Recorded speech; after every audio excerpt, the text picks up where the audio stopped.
पीढ़ियों को मेरा नमन। आप लोगों पे पूरा भविष्य टिका हुआ है इस देश का। आज से 10 साल पहले जब हम गायत्री परिवार में ये देखा करते थे कि इस स्लम में बच्चों को जाकर पढ़ाया जाता था, तो उस समय से हमारी बड़ी इच्छा थी कि हम आदरणीय चिन्मय पांडे जी महाराज से मिले। लेकिन उस समय हमको लगता था पता नहीं हम मिल पाएंगे कि नहीं, इतने महापुरुष है। और आज 10 साल लग गया है, सौभाग्य प्राप्त हुआ। आपको नमन करते हैं प्रेरणा का स्रोत बने रहे देश के युवाओं के लिए। और इस गायत्री परिवार को लेकर चलने वाले हमारे मनीष भैया, आपका सादर प्रणाम। आपको ऐसे ही और ईश्वर शक्ति दे इन युवाओं को मार्गदर्शन करने के लिए। और शिक्षा के क्षेत्र में हम लोग हैं, हमारे निशान भैया, आपका भी बहुत आभार। और पूरे गायत्री परिवार से जुड़े छोटे से लेके बड़े पदाधिकारियों का, छोटे बच्चे सबका हृदय से नमन करते हैं। देखिए, किसी भी समय किसी भी समाज को अगर आगे ले जाना है तो अब हम लोग क्या ही समाज को आगे ले जा सकते हैं। हम लोग को जहाँ जाना था चले गए, शिक्षक बनना था बन गए, हमें जहाँ जाना था हम लोग चले गए। अब आगे का भविष्य आपके हाथ में है। आप भविष्य को कहाँ लेके जाइएगा ये आपके ऊपर डिपेंड करता है। क्योंकि कहा जाता है कि तलवारों के साए पर इतिहास हमारा बनता है, जिस ओर जवानी चलती है युवा वो शक्ति होती है कि एक बार जोसेफ मेजनी ने कहा था कि यदि समाज में क्रांति लानी है तो शासन युवाओं को सौंप दो। जरूरी नहीं कि शासन केवल वहां बैठ कर ही किया जा सके। आप अपने पास जहां देख रहे हैं उस समाज को सुधारने का प्रयास करेंगे। छोटे छोटे कण कण से ही एक बड़ी चीजों का निर्माण होता है। तो युवा जो होती है इकाई होती है समाज की। किसी भी जगह के युवाओं को देख के आप वहां का अंदाजा लगा सकते हैं। लेकिन अभी के दौर में युवाओं को डिरेल ज्यादा हो रहे हैं, अपने रास्ते से भटक जा रहे हैं। उन्हें पढ़ने के लिए भेजिए, वो मोबाइल में लग जा रहे हैं, कहीं फोन पे बतियाने लग रहे हैं, लाल पीला हरा करने लग रहे हैं। ये सब करने से कोई फायदा नहीं होने वाला है। मन लगा के पढ़ाई कीजिए। अगर कोई पसंद भी आ गया तो नौकरी लेके सीधे माता पिता से बात कीजिए। लेकिन बीच में पढ़ाई रोकिएगा तो पढ़ाई भी जाएगा, आपका करियर, समय सब बर्बाद हो जाएगा। इसलिए सबसे जरूरी चीज होता है समय। समय के पास इतना समय नहीं है कि दोबारा आपको समय दे। इसलिए समय रहते निर्धारित कर लीजिए आपको क्या करना है, वरना समय एक दिन बता देगा कि आपका क्या करना है। लौट के नहीं आ पाइएगा आपको यहाँ पर। समय और सद्बुद्धि बड़ी अजीब चीज होती है, दोनों एक साथ नहीं आती है। जब आपके पास समझ होती है तो समय जा चुका होता है। अभी आपके पास समय है तो सद्बुद्धि ही नहीं है। यह समन्वय जिसके पास आ गया वह समझिए कि सारी चीजों पर विजय प्राप्त कर लिया। और कहीं ना कहीं गायत्री परिवार का भी यही प्रयास होता है कि समय रहते सद्बुद्धि, समय रहते आचरण, समय रहते राष्ट्र निर्माण के लिए योगदान दिया जा सके। ऐसे नहीं मंच पर जितने गणमान्य उपस्थित हैं सब अपने अपने क्षेत्र में हैं। कहीं ना कहीं उन्हें इस राष्ट्र समाज से प्रेम था, तभी वो लोग इस प्रयास में लगे रहते हैं कि गांव गांव से बच्चों को लाया जा सके और एक अच्छा भारत का भविष्य लिखा जा सके। वह भारत की कल्पना ही नहीं कर सकते हैं जहां युवाओं का भविष्य खराब हो। अगर युवाओं का भविष्य सुधरेगा तो ही भारत का निर्माण होगा। आप सोचिए कितना दुर्भाग्य है इस देश पर कि हमारे यहाँ जैसे हम एक तो कह देते हैं कि पूरी दुनिया में हमारे यहाँ शादी विवाह का एक पवित्र बंधन है, 7 जन्म का साथ होता है और ऐसी कहीं भी परंपराएं नहीं होती है। लेकिन इसी समाज के ऊपर एक दहेज नाम का कलंक है कि नहीं है यहाँ पर। तो वो किसको खत्म करना होगा? आप यंग जनरेशन जिस दिन आएंगे और ये कहेंगे कि हमें वह संस्कार मिला है, वह शिक्षा मिली है, आत्मविश्वास हुआ है कि हमें चाहे जितना पैसा कमाना पड़े हम नौकरी करके, बिजनेस करके ईमानदारी से कमा सकते हैं। दहेज वाला भीख हमको नहीं चाहिए।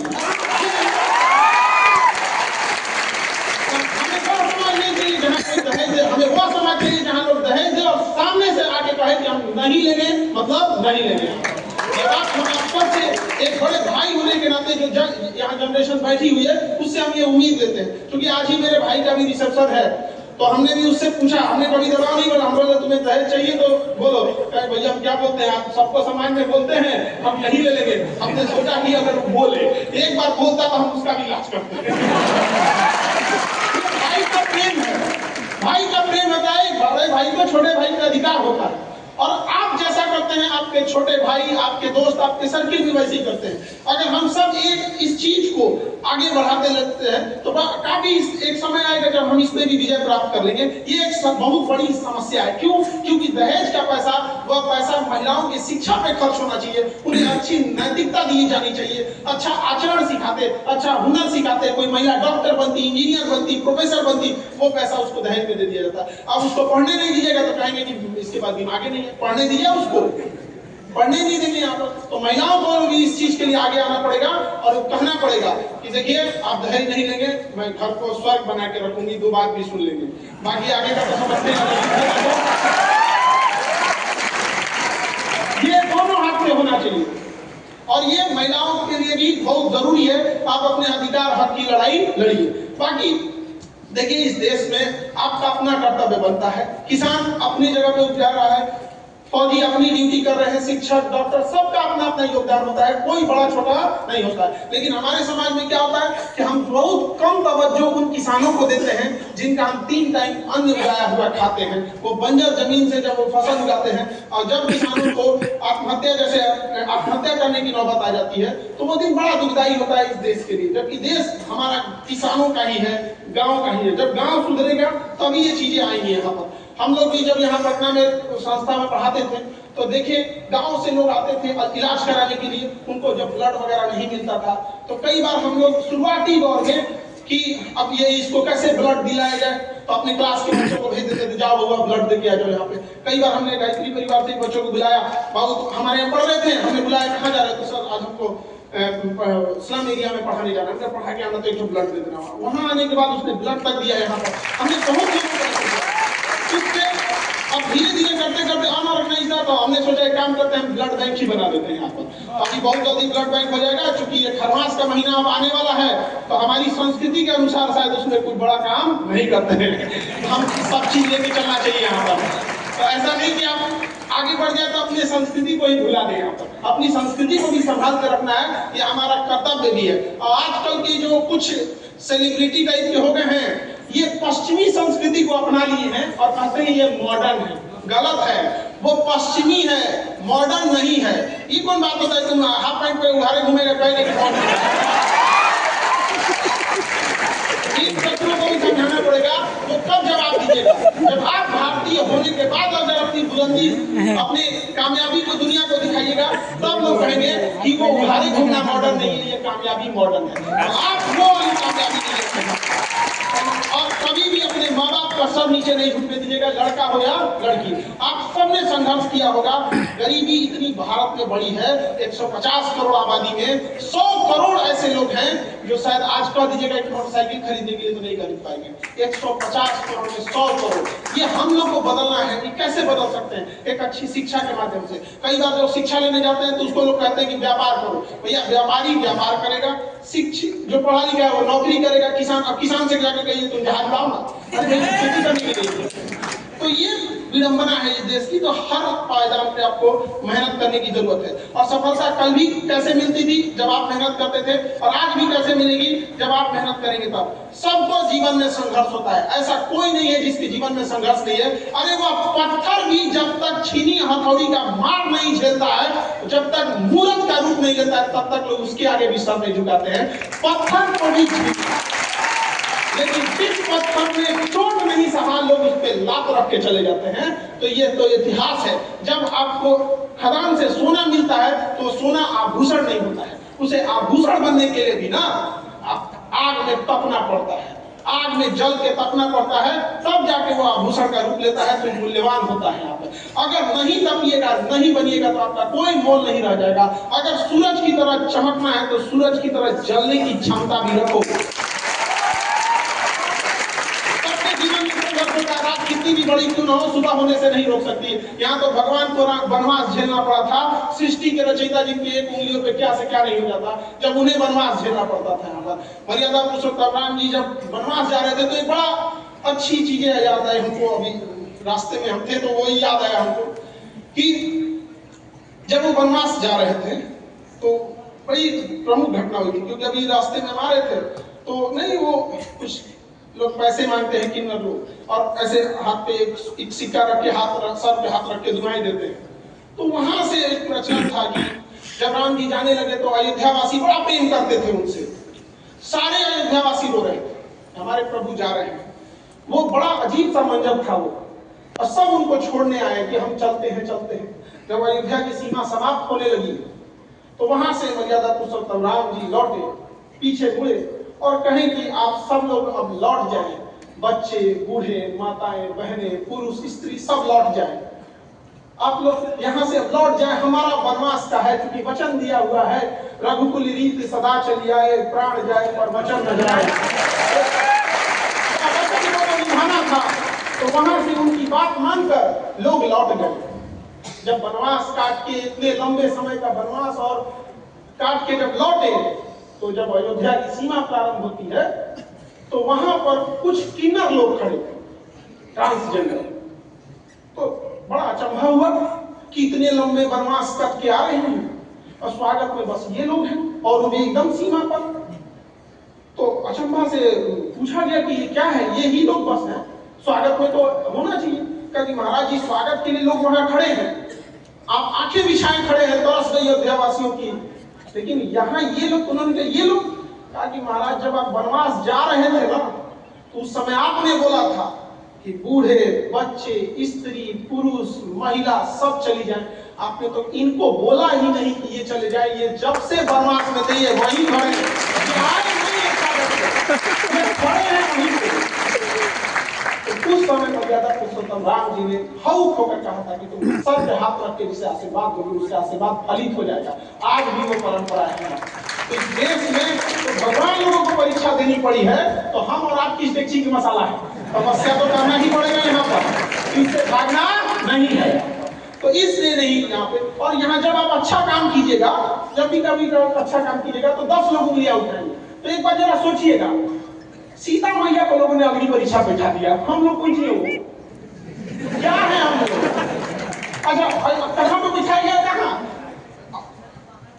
लंका में नहीं, अयोध्या में बैठाया गया। तो ये क्या है? आपको प्रेरणा देता है उनकी लीलाओं को समझिए। जब ये समाज को दिखाना था कि आप पे भी लोग उंगलियां उठाएंगे तो आपको साहस मिलना चाहिए, आपको देखना होना चाहिए कि जब हमने भी तकलीफ उठाई है तो आप लोग को भी उठाना पड़ेगा। लेकिन याद रखिएगा, वो उंगलियां उठाने वाले को आज कोई नहीं पूछता है, लेकिन आज भी सीता मैया सबके दिलों में रहती है।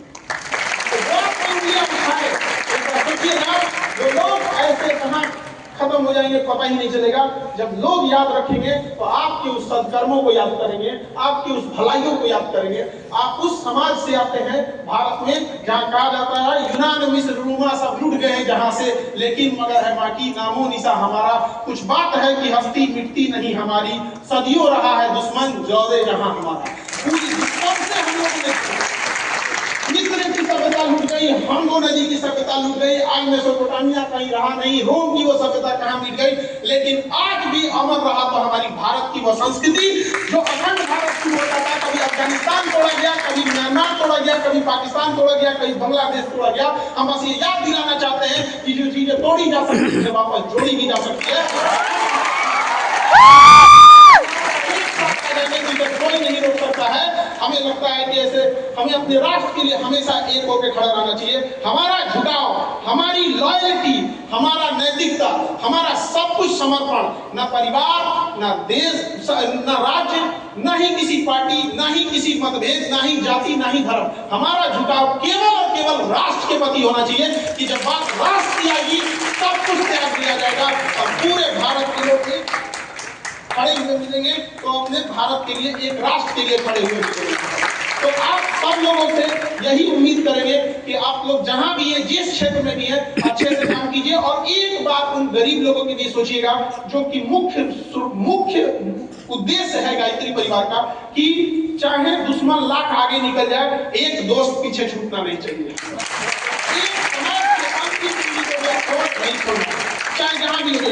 अभी हम तो शिक्षक है, हमको तो सुई मारने नहीं आए, हम डॉक्टर तो है नहीं, लेकिन अभी हम लोग ने हॉस्पिटल बना रहे हैं यहाँ पे।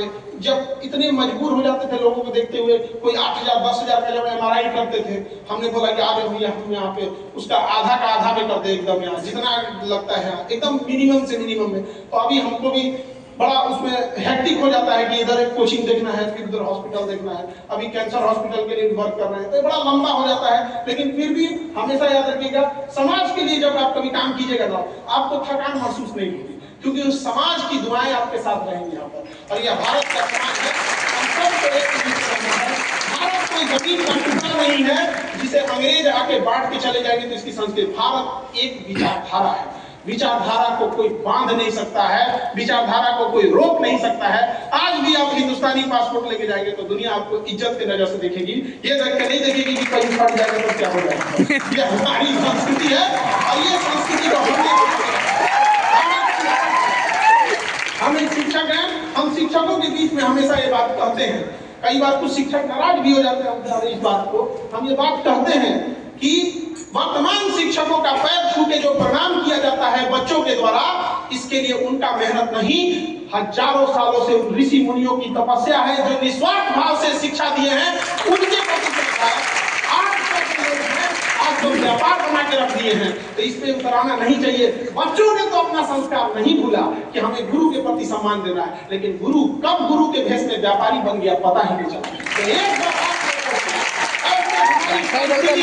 शिक्षक के भेष में अगर कोई व्यापारी आ जाए तो उनसे जरूर कहिएगा फीस दिए हैं, शिक्षा लिए हैं। जब आप गुरु के गुरु दक्षिणा लेंगे तो सम्मान भी होगा। कभी भी याद रखिएगा, अकेला चना भार नहीं खोल सकता, सबको करना पड़ेगा यहाँ पर। तो एक सामूहिक जिम्मेदारी होगी कि भारत को भारत रहने दिया जाए। ये भारत की जो मूल संस्कृति है वो रहने दिया जाए। क्योंकि समयाभाव है और हमारे सामने आदरणीय चिन्मय पांडे महाराज जी हैं, तो इतने बड़े वक्ता के सामने बोलना थोड़ा सा अपने आप में संकोच तो बहुत बहुत धन्यवाद, आप लोग ने हमें यहाँ बुलाया और सारे बच्चों को बहुत बहुत शुभकामनाएं, आशीर्वाद आपके उज्जवल भविष्य के लिए। एक बार बोलेंगे भारत माता की जय, माता की जय, माता की जय। बहुत बहुत धन्यवाद।